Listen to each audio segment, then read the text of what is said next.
ప్రేక్షకులందరికీ నమస్కారం అండి. భోగి శుభాకాంక్షలు. నేను గీతాంజలి.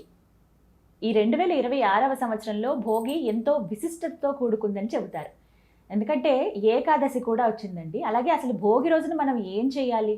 ప్రత్యేకంగా నియమాలు ఏమైనా ఉంటాయా? పిల్లల దగ్గర నుంచి పెద్దవాళ్ళ వరకు భోగి రోజున చేయవలసినటువంటి విధి విధానాలు తెలుసుకుందాం. వివరించేందుకు ప్రస్తుతం మనతో పాటు ఉన్నారు ప్రముఖ జ్యోతిష్యులు, సంకల్ప మందిర్ నిర్వాహకులు బ్రహ్మశ్రీ నందిబట్ల శ్రీహరి శర్మ గురువు గారు. వారితో మాట్లాడదాం. గురుగారు నమస్కారం అండి. వాగర్థావివ సంపృక్తౌ వాగర్థ ప్రతిపత్తయే జగతః పితరౌ వందే పార్వతీ పరమేశ్వరౌ. ఆదిత్యాయ చ సోమాయ మంగళాయ బుధాయ చ గురుశుక్రశనిభ్యశ్చ రాహవే కేతవే నమః. శృంగేరి జగద్గురు పీఠాధిపతులకి, కంచి పీఠాధిపతులకి నమస్కారములు తెలియజేసుకుంటూ కార్యక్రమాన్ని ప్రారంభిద్దాం. గురుగారు భోగి శుభాకాంక్షలు మీకు సుమన్ టీవీ యాజమాన్యానికి, పనిచేసే సిబ్బంది అందరికీ, ముఖ్యంగా వీక్షిస్తున్నటువంటి మన అశేష జన ప్రేక్షకులకి భోగి పండుగ శుభాకాంక్షలు. సంతోషం అండి, మీ ఆశీర్వాదం. గురుగారు భోగి గురించి ఎన్నిసార్లు విన్నా, అంటే ప్రతి ఏడు వచ్చినా ఎప్పటికప్పుడు కొత్తగా ఉంటుంది ఖచ్చితంగా. అయితే ఈసారి వచ్చినటువంటి కొత్తదనం అంటే ఏకాదశితో కూడుకుని రావడం. చాన్నాళ్ల తర్వాత ఇలా ఏకాదశితో కూడుకుని వచ్చింది కదండి. మరి ఏకాదశి ఇలా భోగి రోజు రావడం ఎలా చూడాలి? అలాగే భోగి రోజున ఖచ్చితంగా ఈ పనులు చేయాలి, ఈ పనులు చేయకూడదు అంటూ నియమాలు ఏమైనా ఉన్నాయా? ఎలా జరుపుకోవాలి అసలు ఈసారి? మనకు భోగి అనేటువంటిది సంక్రాంతి ముందు రోజు జరుపుకునేటువంటిది. అయితే వాస్తవానికి సంస్కృతంలో భుజ్ అనే శబ్దం నుంచి ఈ భోగి అనేటువంటి శబ్దం ఏర్పడింది. అయితే కేవలం సంక్రాంతి ముందు వచ్చే రోజునే మనం భోగిగా చూస్తున్నాం, కానీ ప్రతి పండుగ పర్వదినానికి ముందు రోజు భోగి అవుతుంది. అందుకనే పర్వదినం ఏ పండుగ అయినా కానీ ఆ పండుగ రోజున చేసేటువంటి విధి విధానానికి ముందు రోజు నుంచే సమాయత్తం అవ్వడం అనేటువంటిది విధానం. ఆ ముందు రోజుని భోగి అంటాం. కాకపోతే ఈ భోగి అనేటువంటిది సంక్రాంతిదే బాగా ప్రాచుర్యంలోకి వచ్చింది. అందుకనే మీకు చూడండి, మనకు ఉన్న అనేక పండుగలలో సంక్రాంతి చాలా విశిష్టమైన పండుగ. ఈ పండుగకి ముందు రోజు నుంచే నియమాలు అనేటువంటివి పాటించాలి. అయితే ఈ భోగి పండుగ మీరు అన్నట్టుగా ఏకాదశి తిథి కూడా వచ్చింది. పుష్యమాసము, కృష్ణపక్షము, ఏకాదశి తిథి. దీనిని షట్తిల ఏకాదశి అని అంటారు.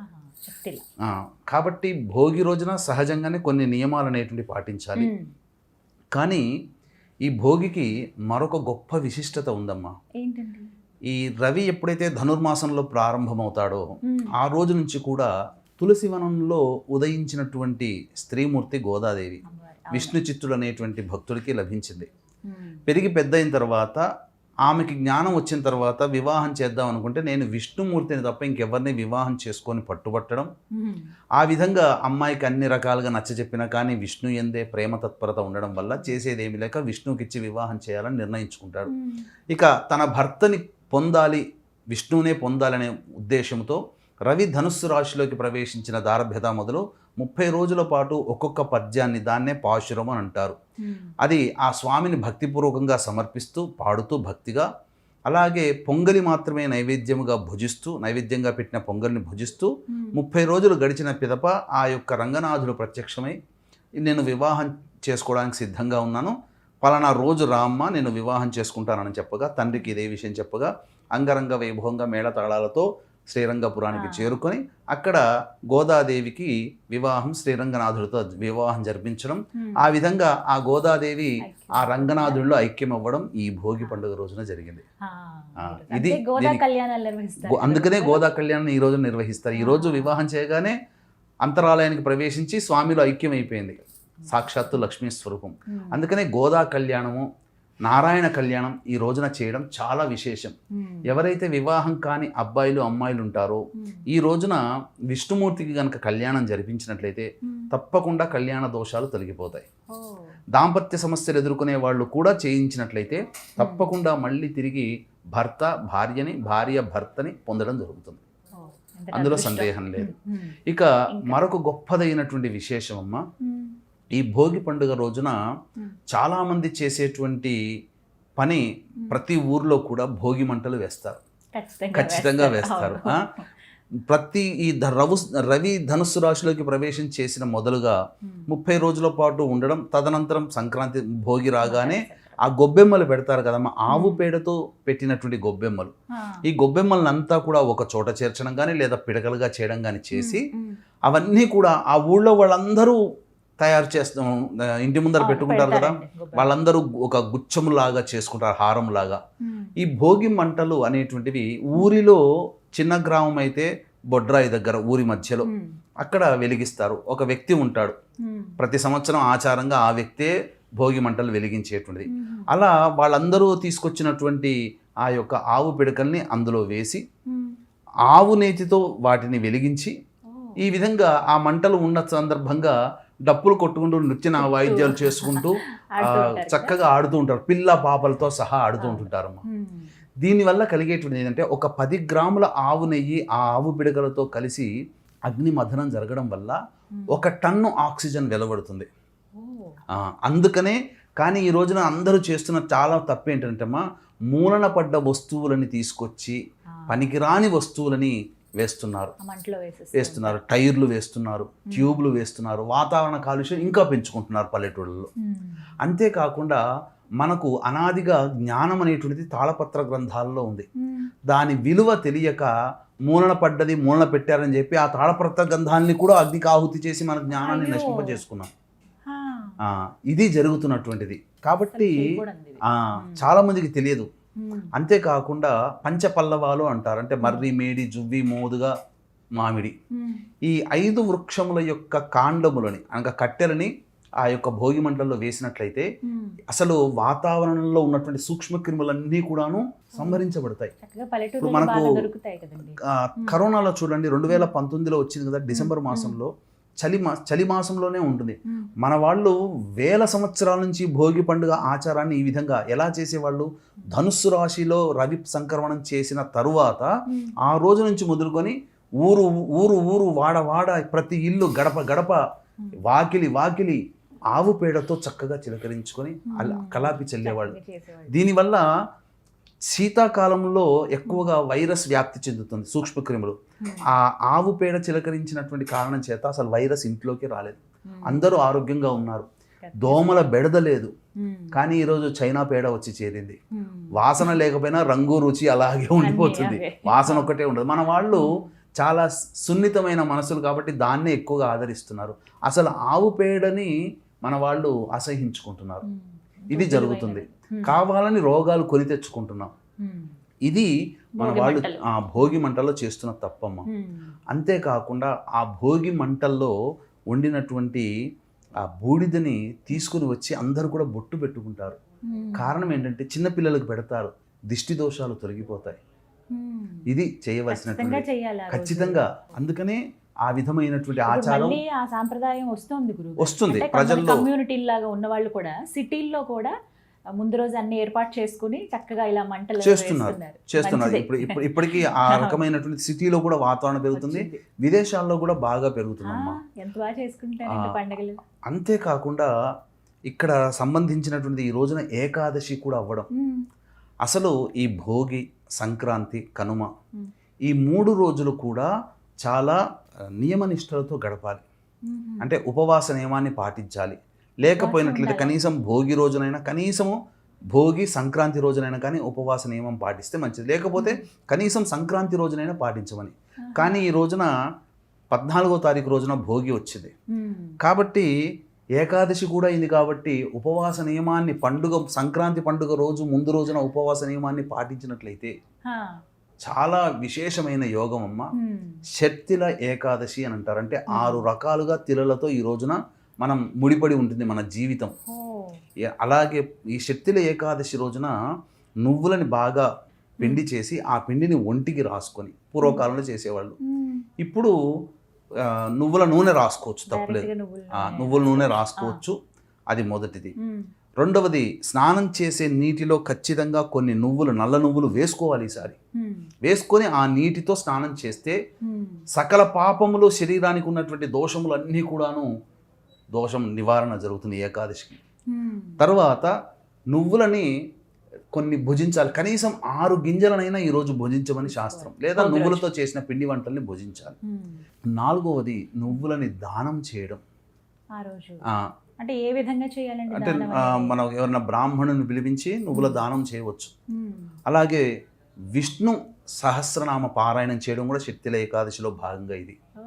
ఆ, అలాగే నైవేద్యం మ్మ్. 6వది.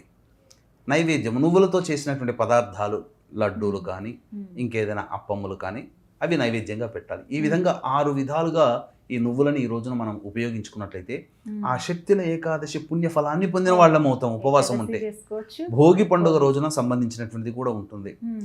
ఇక ఈ ప్రధానంగా ఈ యొక్క భోగి పండుగ రోజున మ్మ్. పిల్ల పాపలు అందరూ కూడా ఇంటికి వస్తారు కదమ్మా.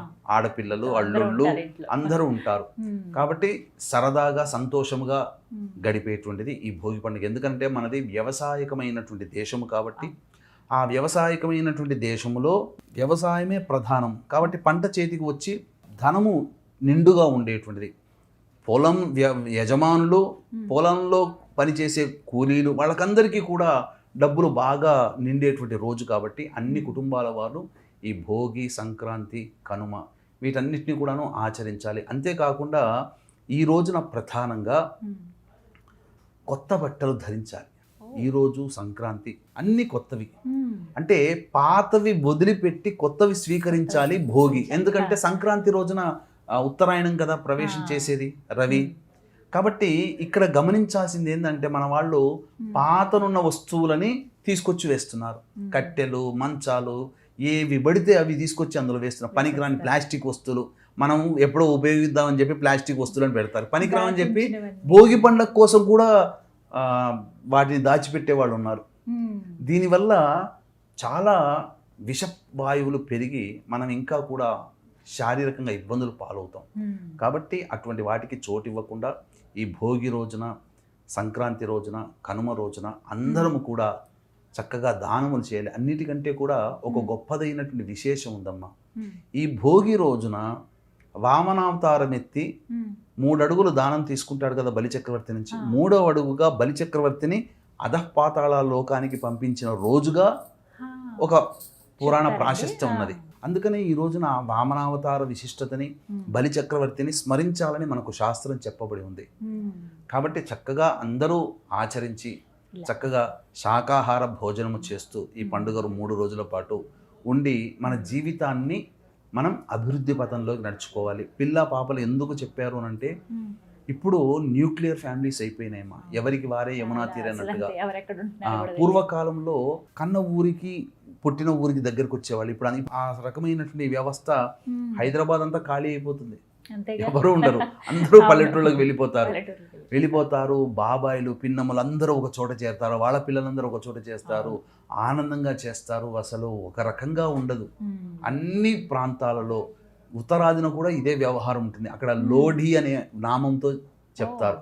మ్మ్. కాబట్టి ఇంతకంటే కూడా గొప్పదైనటువంటి సంక్రాంతి రోజున వీక్షించేటువంటి సుమన్ టీవీ ప్రేక్షకులు కూడా ఎవ్వరికీ చాలా మటుకు తెలవనటువంటి అమోఘమైనటువంటి అద్భుతమైనటువంటి దాన కార్యక్రమాలు, పూజా కార్యక్రమాలు సంక్రాంతి రోజున చేయవలసిన వాటి గురించి ఒక వీడియో మనం చేస్తున్నాం. ఆ వీడియోలో సవివరంగా తెలియజేస్తాను. చేసిన తర్వాత ఇంతవరకు మనకు ఎవరు చెప్పలేదు ఏమిటి అన్నంత విధంగా ఉంటుంది ఆ పరిహారాలు. పరిహారాలు కాదమ్మా, చేయాల్సిన విధి విధానం మస్ట్ అండ్ షుడ్ అంతే. గురుగారు, భోగి రోజున పిల్లలకు భోగి పళ్ళు పోయాలి ఖచ్చితంగా అని చెప్తారండి. ఏ సమయానికి పోయాలి, ఎంత వయసు ఉన్న పిల్లలకి పోయాలి తెలియజేస్తారా? భోగి పళ్ళు అనేటువంటిది మనకు శిష్టాచారంగా వస్తుందమ్మా పిల్లలకి పోయడం. మనకు సాధారణంగా 6 ఏళ్ల లోపల పిల్లలకి, మ్యాక్సిమం 10 ఏళ్ల లోపల పిల్లలకి ఈ భోగి పళ్ళు పోయవచ్చు. అయితే భోగి పళ్ళు పోసే విధానంలో రేగి పండు, బియ్యము, చెరుకు గడలు, అలాగే రాగి పైసలు పూర్వకాలంలో వేసేవాడు. అంటే దీంట్లోని అర్థం ఏంటంటే ప్రధానంగా మనకు చిన్నప్పుడు పిల్లలు పుట్టినప్పుడు ఇక్కడ మూర్ధ్ని స్థానము అని అంటారు. అంటే ఒక లొంత ఉంటుంది, గుంతలాగా ఉంటుంది, మెత్తగా ఉంటుంది. పెరుగుతున్న కొద్దీ ఇక్కడ మళ్ళీ బోన్ పెరిగిపోయి గట్టిపడుతుంది. ఇది బ్రహ్మరంధ్రము అని అంటారు. కాబట్టి ఈ యొక్క బ్రహ్మరంధ్రము అనేటువంటిది ప్రచోదము కావాలి. అప్పుడు ఏమవుతుంది, పిల్లల్లో ఆటిజం లక్షణాలు, బుద్ధి వికాసం కాకపోవడం అనేటువంటి ఈ కాలంలో ఎక్కువగా ఉన్నాయి. ఇందులో ఈ భోగి పళ్ళు పోసే అంతరార్థం ఇదే. పైగా ప్రత్యక్ష దైవం కనిపించే నారాయణుడు ఈ సూర్య భగవానుడు. అందుకనే రేగి పండుని సూర్య భగవానుడి గుర్తుగా చూస్తాం. ఒక దూరంగా ఇలా పట్టుకొని చూస్తే గుండ్రంగా ఉంటుంది. సూర్యుడు ఎలా ఉంటాడో అలాంటి వర్ణములో రేగిపండు, విరగగాసిన రేగిపండు అలా ఉంటుంది. మనకు బద్రీనాథులో నారాయణుడు వెలిశాడు కదా, అది బదరికా వనము. కాలక్రమేణా ఆ బదరికా వనంలో ఉన్నాడు కాబట్టి బద్రీనాథుడు అయ్యాడు. అలాగే లక్ష్మీ స్వరూపముగా భావించినటువంటిది ఏంటంటే సౌభాగ్యము ఇచ్చేటువంటిది ధాన్యము, లక్ష్మీ స్వరూపము. అలాగే చెరుకుగడ అమ్మవారు ధరించేటువంటిది. అలాగే ఈ రాగి పైస కూడా లక్ష్మీ స్వరూపం. కాబట్టి ఈ 4 రేగిపళ్ళు, రాగి పైసలు లేదా ₹1, ₹2 కాయిన్లు, అలాగే బియ్యము, చెరుకుగడలు ఇవన్నీ పట్టుకొని ఆ యొక్క భోగి పండ్లు పోసే పిల్లల్ని చక్కగా వరుసగా కూర్చోబెట్టి పెద్దలందరూ వచ్చి, ఆ ఊరి వాళ్ళు చుట్టుపక్కల వాళ్ళందరూ వచ్చి తల్లిదండ్రులతో సహా, తాత ముత్తాతలతో సహా 3 సార్లు క్లాక్ వైజ్, 3 సార్లు యాంటీ క్లాక్ వైజ్ దిష్టిలాగా తీసి పైనుంచి ఇలా ధారగా పోయమన్నారు. ఇక్కడ వేస్తే ఏమవుతుందనంటే, ఇక్కడ పోస్తే ఈ బ్రహ్మరంధ్రం ప్రచోదతం అవుతుంది, యాక్టివేట్ అవుతుంది. తద్వారా పిల్లల్లో బాగా బుద్ధి పెరుగుతుంది, జ్ఞాపక శక్తి పెరుగుతుంది, అలాగే తెలివితేటలు కూడా పెరుగుతాయి. అందుకనే ఆ కాలంలో ఆటిజం లక్షణాలు తక్కువగా ఉన్నాయి. ఈ కాలంలో 100 మంది పిల్లలు పుడితే 20 మందికి ఆటిజం భావాలతో ఇప్పుడు పుడుతున్నారు. చాలా చోట్ల చూస్తున్నాం. కాబట్టి అవన్నీ రాకుండా చేయాలి. అన్నిటికంటే కూడా ఈ యొక్క భోగి పళ్ళు వేసేటువంటి పిల్లలకు వేస్తాం కదా, పిల్లలు తూర్పు వైపున కానీ పడమర వైపున కానీ ఉండాలి, ఉత్తర దక్షిణాల్లో కూర్చోకూడదు. ఇది నియమం. అంతేకాకుండా ఈ సంక్రాంతి రోజున తిల ద్వాదశి కూడా వచ్చింది. సంక్రాంతి రోజున అంటేనే పెద్దలకి పిండ ప్రదాన కార్యక్రమాలు, తర్పణాది కార్యక్రమాలు చేస్తారు. కాబట్టి మీకు దగ్గరలో ఉన్నటువంటి 15వ తారీఖు రోజు సంక్రాంతి, మీకు దగ్గరలో ఉన్నటువంటి పండితులని సంప్రదించి తర్పణాది కార్యక్రమాలు, పిండ ప్రదానము చేయండి. అవకాశం ఉంటే చేసుకోండి. లేకపోతే మన పీఠం ఆధ్వర్యంలో సంక్రాంతి పండుగ రోజున ఈ యొక్క పిండ ప్రదానము, తర్పణము మీ యొక్క తండ్రి వైపు 3 తరాలు, తల్లి వైపు 3 తరాల్లో మరణించిన వారి ఆత్మతృప్తి కోసం చేస్తున్నాం. ఎందుకంటే రవి మకర రాశిలోకి ప్రవేశించేస్తాడు. తన సొంత కొడుకైనటువంటి శని భగవానుడి ఇంటికి చేరుకుంటాడు. కాబట్టి పితృదేవతలు కొడుకుని ఇంటికి వస్తారు. ఇప్పుడు సంక్రాంతి రోజున ఎందుకు చేస్తారంటే, ఎందుకు చెప్తాంటారనమ్మా, ఈ నవగ్రహాలలో రవి పితృకారకుడు, శని రవి కొడుకు. కాబట్టి రవి ఒక్కొక్క రాశికి చేరుతూ తన సొంత కొడుకు అయినటువంటి శని ఇంటికి వస్తాడు. ఆ సందర్భంగానే మకర సంక్రమణం అవుతుంది. సంక్రాంతి పండుగ చేసుకుంటున్నాం విశేషంగా. కాబట్టి మీ ఇంట్లోకి మీ పితృదేవతలు పైనుంచి మీ ఇంటి సింహద్వారం దగ్గర వేంచేస్తుంటారు సంక్రాంతి రోజున. కాబట్టి తప్పకుండా మీరు మీ దగ్గరలోని పండితుల చేత పిండ ప్రదాన కార్యక్రమం, కనీసం తర్పణాది కార్యక్రమాలు ఇవేవి మనకు చేత కాదండి. కొన్ని ఆహారపు వస్తువులు, కొన్ని స్వయం పాక దానము, పొత్తర్లు అంటారు, అవైనా కానీ బ్రాహ్మడికి ఇవ్వండి, లేదా అనాథలకు ఇవ్వండి మీ తల్లిదండ్రుల పేరు చెప్పి. ఇవి ఏవి మనకు లేదు, మనకంత కొద్దిగా అంత హడావిడిగా ఉన్నామనంటే మీ తరపున బ్రాహ్మణుని కర్తగా పెట్టి ఈ యొక్క కార్యక్రమాన్ని దిగ్విజయంగా జరిపించే అవకాశం, వెసులుబాటు మన పీఠం ఆధ్వర్యంలో 15వ తారీఖు సంక్రాంతి రోజున ఉదయం 8 గంటలకి ప్రారంభమవుతుందని చెప్పవచ్చు. మొత్తంగా భోగి ఇలా జరుపుకోవాలి. సంక్రాంతికి ఒక అద్భుతమైన వీడియో రాబోతుంది. సరే, ధన్యవాదాలు గురుగారు. సర్వం శ్రీ ఉమామహేశ్వర పరబ్రహ్మార్పణమస్తు.